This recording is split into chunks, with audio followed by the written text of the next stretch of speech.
Hey y'all, my name is Della. If you're new here, we have been talking about the poverty mindset and going from a poverty mindset to an abundance mindset. So we're just going to sit right there today.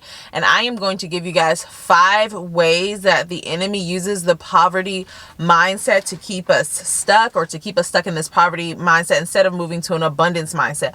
But before we start, I want to share with you guys something that I read in my quiet time this morning, because I love when the Lord confirms what he's teaching me in personal development or professional development or anything like that. When he confirms it in the word of God, I just love it. So let me share this story really quick with y'all and we'll jump right into them. But I'm reading in Exodus, and this is Exodus 14, and this is when the Israelites are crossing the sea. Starting verse 10, as Pharaoh approached, the Israelites looked up. There were the Egyptians marching after them. They were terrified and cried out to the Lord. They said to Moses, "Was it because there were no graves in Egypt that you brought us to the desert to die? What have you done to us by bringing us out of Egypt? Didn't we say to you in Egypt, 'Leave us alone, let us serve the Egyptians'? It would have been better for us to serve the Egyptians than to die in the desert." Moses answered the people, "Do not be afraid. Stand firm and you will see the deliverance the Lord will bring you today. The Egyptians you see today, you will never see again. The Lord will fight for you. You need only to be still."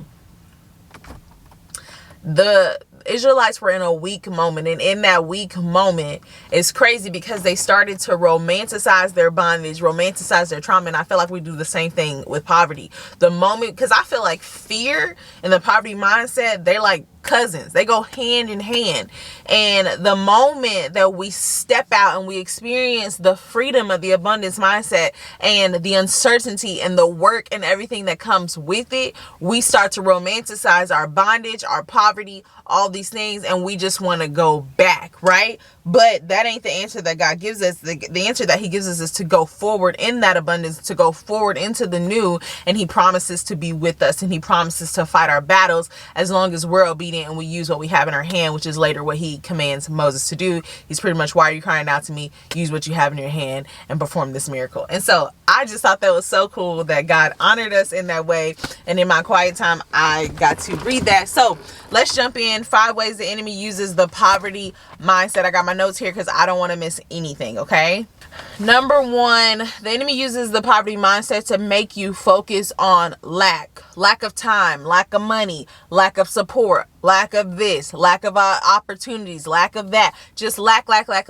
And the fact of the matter is, it's getting hot in here. The fact of the matter is, you may not be wrong. There may be lack, but remember, what you focus on grows. And so poverty mindset has me thinking, I don't have this, I don't have that, instead of thinking, okay, I may not have all the time in the world, but what I do have is I have an hour before I go to sleep to work the vision that God gave me. I have an hour if I wake up earlier in the morning, or I may not have support with my children to do the things that God's calling me to do, but I can find it in this way or that way. So, or I may not have physical money, but I have more time than I have money in this season. So how can I turn a good use of my time into money? Number 2, this one makes me really sad. A poverty mindset can lower your self-esteem, which makes me so sad. And it starts a little like this. It's like, I don't have enough money, so I can't buy the type of clothes I need to buy. So then I don't feel adequate to go into certain spaces, and I don't feel like I have enough self-esteem to go after certain, opportunities. And it makes me sad, because please remember, how much money you have should have nothing to do with your self-esteem. And you're like, Della, that's easy for you to say. No, again, abundance mindset. If you got one dress, girl, wear that dress, right? If you don't know how to do your hair, learn how to do a mean ponytail. If you can't afford to get your hair done, if you can't afford to get your nails done, you can afford a $1 fingernail clipper. Abundance mindset says, how can I, right? And so don't let that mess with your self-esteem. How much money you have has nothing to do with your actual self-worth and your actual value.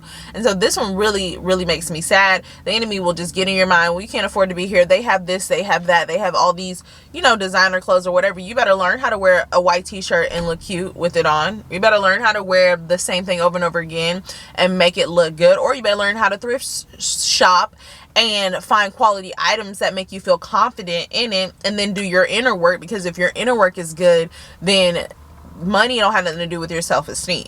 Number 3 is the enemy can use a poverty mindset to cause learned helplessness. And so you can start to feel just like hopeless, helpless, like, oh, woe is me, or they did this to me, so now I can't, no, or they wouldn't promote me, so this is why I'm broke, or they wouldn't, you know what I'm saying, or, you know, the algorithm changed, so that's why I'm not getting paid as much. No. We must always keep the keys to our own kingdom. And so for me, this looks like, okay, this situation isn't working out, so I'm shifting over here, or what can I add to this situation, or, you know, but the keys are always in my hand. Yes, somebody may be a decision maker of the place that you're at, but they are not the decision maker of your life. And so sometimes it's just, you got to move on, you got to move forward, or you got to think creatively, but don't give anybody the keys. Like, you think that you're making excuses, and it may be their fault, but you take ownership, because when you take ownership, what you're doing is you're saying, I keep the keys to my kingdom. So you can't want other people to take ownership when it's their fault. You get what I'm saying, but not take ownership when it's your fault. It needs to always be your fault, even if it's not your fault, because why? That keeps the ownership in your court, that gives you the key, that keeps the keys to your kingdom in your hand, so that you're not like, oh, somebody else owes me this, or someone else is the reason that I'm down. Does that make sense? Number 4, where you see poverty, or where you see people with a poverty mindset, you often see a lack of health. And this kind of goes with the self-esteem part. And part of it is a very practical, deep part. Remember, when I say poverty and poverty mindset, they can be different things, but sometimes I'm putting them together. So I hope I'm not confusing you with that, because you can literally be living in poverty and not have a poverty mindset, or you can not truly be living in poverty but still struggling with some poverty mindset mentality. And that's what I've been pulling out and digging up and kind of really pulling out of myself. But an actual poverty can lead to a lack of access to health care and you know, just the treatment that you need. And so then poverty can lead to health. Poverty mindset can also lead to just the importance that you place on health. A lot of times it's like, people think, I can't go into these spaces because I don't have the right thing to wear. I would challenge it. If you feel healthy and you look healthy, your self-esteem is going to go up. And let me tell you something, walking and water are free in the US, at least. Walking and water are free. And those things can do a lot for a person. And so the poverty mindset will have you thinking, again, that you're helpless. But sometimes what you can do is right in front of you. You can get out there, you can hit that pavement for an hour. You can drink a gallon of water a day if you need to. You can do, these are things that you can do. But a poverty mindset, yeah, it can start attacking the health, your physical health, which then leads to attacking your mental health.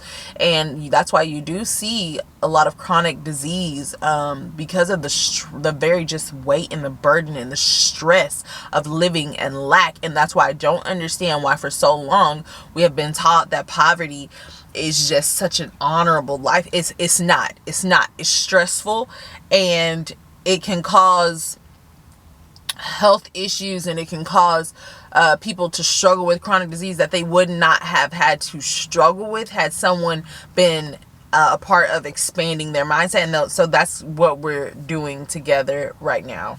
And number 5, I believe this is the biggest one. The way the enemy uses the poverty mindset is through intergenerational transmission. And so all that means is that the poverty mindset and living in poverty can be passed down from generation to generation. And this is the quickest way for the enemy to wipe out a whole entire bloodline. If the kid is born into a family, well, this is all my mama and daddy ever was, this is all my grandmama ever was, and it just goes down and down and down. And then if you don't master the words that come out of your mouth and master the thoughts that come into your mind, you'll be passing this thought process down to your children without even knowing it, and they don't even have a chance. Before they even get out into the world, they have this world view that is very limited, and so they operate and move in that world view like you never. As parents, I believe it is our job to open up the minds and the eyes of our children. That's a big, huge part of us caring for them and raising them up to be ready for the world is seeing the gifts in them and then opening up their mind, helping them dream and believe what can happen for them. I don't care what happened to you in your life. If you're not dead, you should still be dreaming. And then I believe that you should still be allowing your children, if nothing else, to dream. And it's so easy to do this. And it's little things. Like my husband and I have been trying to train ourselves, because the same thing is like a poverty mindset. I'm also not trying to raise my kids with no middle class mindset, because I don't want them thinking, you know, certain things are normal, or to be afraid of good debt, or to be in bondage of bad debt because they're trying to keep up with the Joneses. That's middle class stuff. I have no interest in raising my kids in that. I just don't.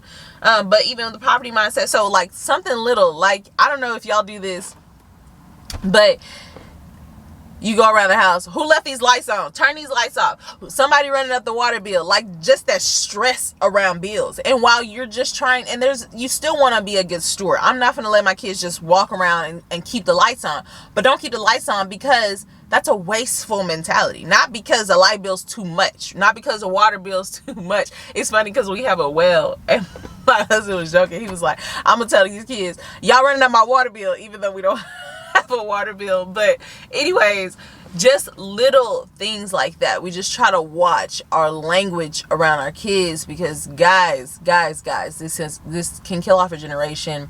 Even starting with when you have a poverty mindset, sometimes you can believe that you are unworthy of good relationship because because of the stress of poverty or the stress of the poverty mindset, you could kind of just abort anything that could be good. Like, you just don't realize, dang, I could really be in a loving relationship. And we're not even going to talk about the economical advantages of marriage, right? And that's not why you get married, but let's be real. There's a lot of economical advantages when it comes to marriage.